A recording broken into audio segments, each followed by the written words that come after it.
كيفتوما خواتاتي بخير، نتمنى تكونوا بخير وعلى خير. اليوم غادي نوجدوا طاجين ديال الدجاج بالبصله والزبيب. 10 دراهم ديال الدجاج يعني طبق عائلي يكفي ل4 اشخاص ولا 5 اشخاص ان شاء الله. نديروا الملحه. بنات انا كنطيب الملحه الحيه والتوابل، كندير شويه ديال قرفه، شويه ديال الابزار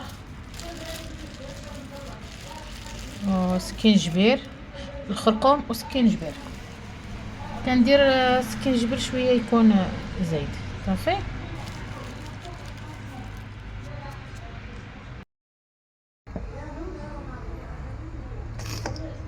البنات هنا زدت عليه شويه ديال الزيت بلديه والرميه مخلطين والرباح انتم كما كتشوفوا هنايا.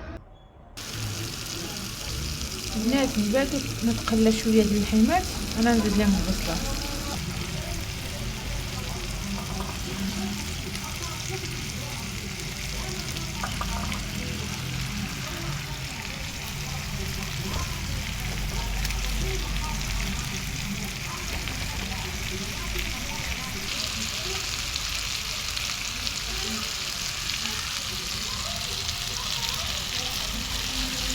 ونعاود نبدا نزيد له واحد شويه ديال القريفه من الفوق. هنا نخليو حتى تذوب شويه البصله ونزيدو ليها الزبيب ان شاء الله. صافي البنات نغطيو على الطاجين، نخليو واحد شويه نمرقوه واحد نص كاس ديال الماء ونزيدو عليه الزبيب من بعد ما يطيب شويه ديك البصله طيح شي حاجه. نخليو دابا البصله تطلق مزيان تطلق مع راسها. نزيدو واحد شويه نبللو واحد نص كاس ديال الماء، اذا كان دافي يكون احسن.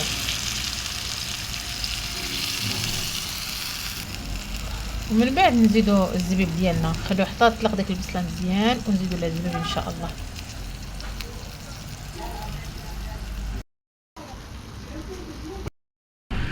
نحطوها واحد شويه هكذا.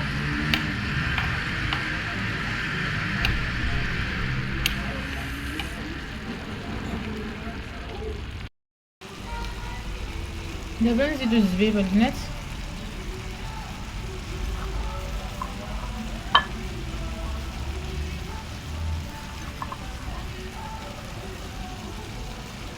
نزيد واحد شويه د المريقه.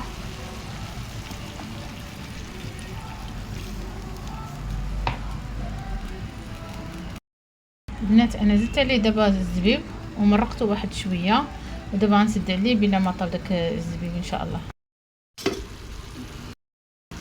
البنات الطاجين كيجي معسل يا سلام. عند الوليدات بغات تزيد له الفريت تزيد له الفريت. شوفوا البنات الطاجين كيجي معسل تبارك الله. شوفوا نقول لكم على واحد لاستيوس كنزيد واحد شويه ديال العسل باش كيزيد يتحمر شي حاجه. انا نزيدو دابا انتم البنات غير شويه غير المعلقه.